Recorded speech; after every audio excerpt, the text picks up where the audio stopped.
Judas sells Jesus for 30 pieces of silver, the price of a slave.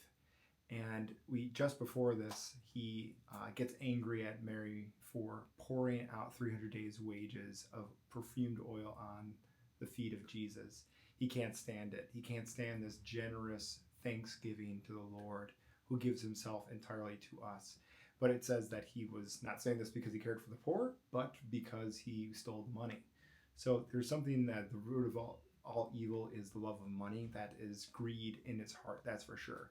But deeper down inside, in John 6, we see that Jesus says, after the bread of life discourse, after his talking about the gift of himself totally, entirely through his body and blood, through the Eucharist, that some people started to turn away. And he talks about, one of you is a devil. So deep at the heart of this betrayal is this distance from the Lord, this anger or lack of following the Lord, and his generous gift of himself. And so he hardens his heart. He turns away from the Lord. He betrays his master and his friend. But what we have to think about during these next few days is that so did all the other apostles. They betrayed Jesus. They turned their back on him. Peter especially denied Jesus 3 times.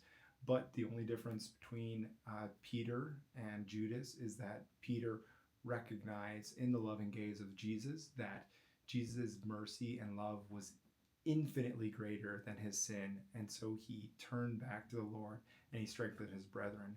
Judas did not do the same. So today we are asked to turn back to the Lord with all our hearts, and especially through the sacrament of confession, to receive Jesus' incredible mercy, and to be like that good thief who recognizes that we've all sinned, we've all fallen short of the grace of God, and we need to turn back to him with all our hearts in order to live this passion and resurrection of Jesus in the most beautiful way.